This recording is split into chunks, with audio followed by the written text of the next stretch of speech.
Hey everybody, Papa Wiggs is here with Wiggs. We're going to talk about week 3 sleepers here.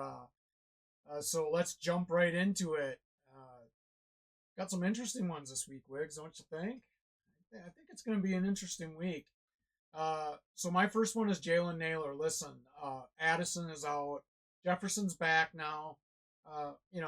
Which obviously Jefferson's going to be Jefferson, right?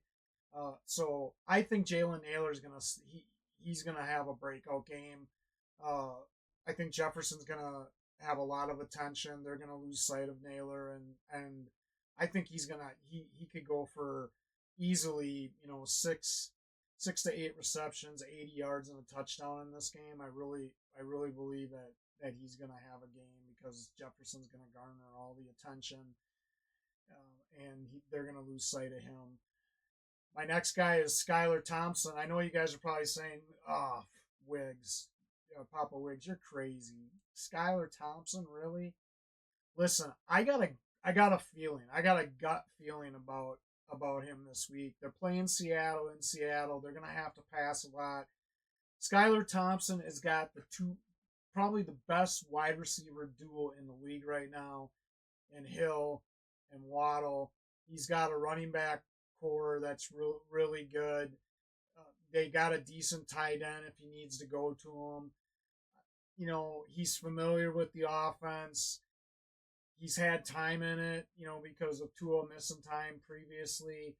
I think he's going to have a big game. I think he could go for 250 yards and maybe 2 to 3 touchdowns in this game, maybe even a little bit more. I just think they're gonna they're gonna have to rely on him. So when you got the two best receivers or the best receiving duo in the league, I mean, really all he has to do is throw it by him. That's my opinion. So I got a gut feeling about him. That's why he's one of my sleepers this week. My next sleeper is Tyler Johnson from the Rams. Listen, Puka's out, Cup's out. I mean, they got guys dropping like flies there in LA. Who are they going to throw to, right? They got Robinson. I think Robinson, Johnson, both are going to have decent games. I think Johnson is a little bit more of a sleeper than Robinson. In this one, I think that Johnson's going to make a name for himself and take advantage of the opportunity. I believe he could have, again, I think he could have six receptions. I'm not going to go as far as breaking 100 yards. I think he'll have about 80 yards, but I do think he gets a touchdown in this game. So I'm looking forward to seeing what he can do. Now that both Puka and Cup are out.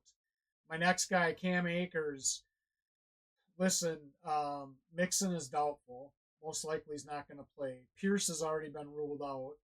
He's not going to play. Akers is coming back to Minnesota, playing in Minnesota where he played last year. Granted, it was only for a few games, right, Wiggs? Minnesota, he stayed there all off season, worked out. They didn't sign him, and they let him go to the Texans.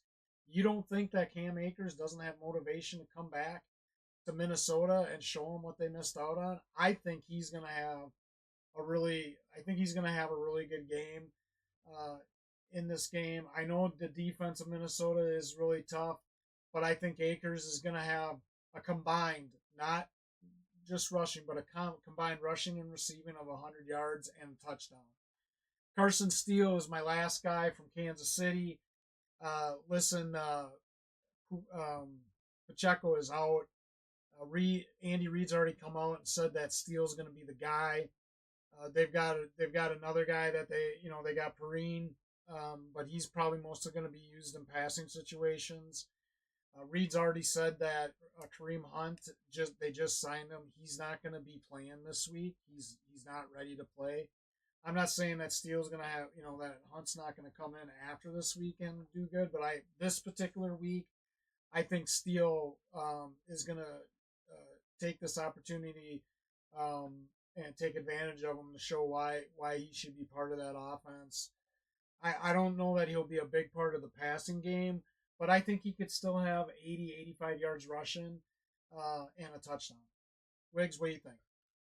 Um, And listen, it's interesting. We don't have any same I know. I sleepers think this this week. is the First first week, time. ain't Yeah, it? It's I think this is crazy. the first time, and I think mine are a little, maybe people don't consider them sleepers, but I think right now where they all stand, I think they all are kind of sleepers. Starting off with Deontay Johnson, he's had Bryce Young for the first 2 weeks, and he hasn't done anything. He's totaled 34 yards in 2 games. So to me, I consider him a sleeper. I think with Andy Dalton, he might actually have a decent game. I don't know if it's going to be anything crazy. I was thinking maybe like 50 or 60 yards on like 5 or 6 receptions. I just think he's in a little bit better of a situation with Andy Dalton coming in. Bryce Young, for whatever reason, is just still struggling, which to me is a shock because I think that offense is upgraded majorly in the offseason, but it is what it is. I think Deontay's a sleeper. I don't think he's like a starting material like everyone thought he was going to be going into the season. Well, when you got a QB switch, like you said, Wiggs, I agree with you on this one. I mean, normally he probably wouldn't be a sleeper, but I do agree with you on this. And the thing about Andy Dalton coming in too, playing with the Bengals as long as he did, Yeah, he knows what it's like to go up against the Steelers and the Browns defenses. So I don't think you're faded for making him a sleeper. yeah, and for all we know, he could go off for a crazy game, but he hasn't done anything yet to this point. Not because it's his fault necessarily, but um, I think he Gardner's a sleeper at best right now rather than a start. Moving forward, Lad McConkey, I put him as a sleeper again this week just due to the fact that they're playing a tough Pittsburgh defense. Realistically, he's going to have to get a touchdown this week for his value to be good because I don't think he's going to break off for like any long gains in this game because this Pittsburgh D's looked really good up to this point. So, um, They might not have Herbert yeah, this and they week might either. not have Herbert either. So, sleeper again, I want to say a start because I really like Lad McConkey, but I just think at this point in the season he's still just on that radar of being a sleeper to a start type player at your flex. So moving forward, I have Rashad Bateman. I think just with them playing the Dallas defense that they are going to give Zay Flowers and the tight ends a lot more attention here in this game rather than Bateman, and I think Bateman could capitalize here in this game, possibly break off a few plays. We've seen Dallas be really good, and we've seen them be vulnerable. We could see a mix here in this game. Bateman could be that one player to take advantage of it. Um, it might be a little bit of a hot take even as a sleeper right now, but something's just like week one is just a gut feeling. I think Bateman could have a pretty solid game here. Um, moving on from that, this is another risky one here. Adonai Mitchell. This Colts offense is kind of all over the place right now. They are playing the Bears, so I'm expecting Pittman and the other receivers to get a little more attention here than Mitchell. It's going to be a really tough run defense again, so I think they're going to have to pass the ball a little bit more than expected, or Richardson's going to have to do it with his feet again. And I think Mitchell could capitalize on this, and I think this could be the week where we finally see him getting a touchdown here in the league. I Plus, just Pittman's going to have to deal with what is it, Jalen Johnson, I think, yeah, from the Bears. yeah, I mean, he's one of the top corners in the league. yeah, and I think Pittman's going to garner most of that attention. Um, and a few of the other receivers, they kind of have a crowded receiving core. I just think Mitchell is going to benefit the most of all of them in this offense, and I think this could be the week he gets a touchdown. I'm not saying he's going to go crazy with receptions. It literally could just be like 2 or 3 receptions and a touchdown in like 30 yards. Which, I mean, even that alone is 10 plus points, so not bad for a sleeper. And then lastly, Gus Edwards. I think this week with the tough Pittsburgh defense, I don't think J.K. Dobbins is going to go for over 100 yards. I would be surprised if he went over 80 in this game. Nothing against Dobbins at all. I think he's done great so far in this season here in the first 2 weeks, but I just think this is going to be a tougher defense.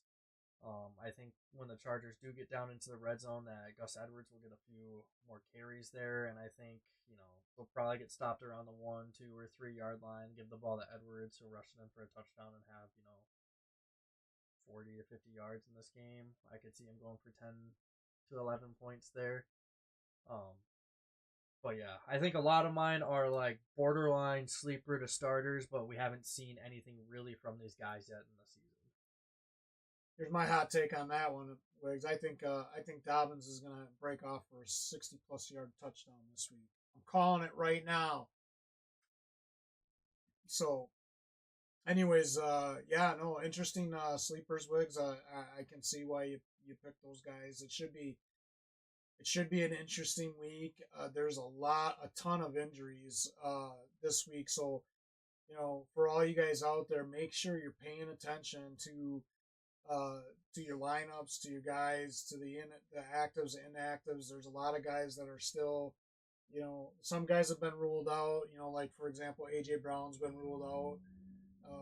And then we talked about, like Joe Mixon is ruled as doubtful. Well, if he's doubtful right now, most likely he's probably gonna be out. But there's a lot of other guys out there um, that are hurt. Keenan Allen's been ruled out. I was really close of making Udunzi one of my sleepers this week because I think Udunzi could definitely have a breakout game against the Colts. But so uh, but there's a lot of guys out there, so make sure you're checking your lineups. Real important, guys. You got to check your lineups to make sure your guys are active and out there. Otherwise, you're going to find yourself in the boat where you started a guy that became inactive, and before you even checked your lineup, you already missed the opportunity to switch him out, right, Wiggs? Yep. How many times have we seen that in our leagues where guys haven't been paying attention to that? So make sure you're keeping an eye on that, on all those guys that are questionable or doubtful, and look at last week, AJ Brown. Was it AJ Brown, or I forgot who it was. I think it was Brown. It got hurt in pregame warmups. No, it was Ingram. Evan Ingram. Oh, yeah, Ingram from Jacksonville. So it's always important to check those actives and inactives before a game because you never know what happens in pregame warmups. So with that said, you got anything to add, Wiggs? Check us out, Fantasy Fools PPR on YouTube. We're out on Snapchat, X, TikTok, Instagram. Share, like, subscribe. We hope you guys are finding this information beneficial. We just want to give you another resource. If you got any questions, comments, we welcome all feedback. Any questions, we're here to help. And with that, we'll see you next time.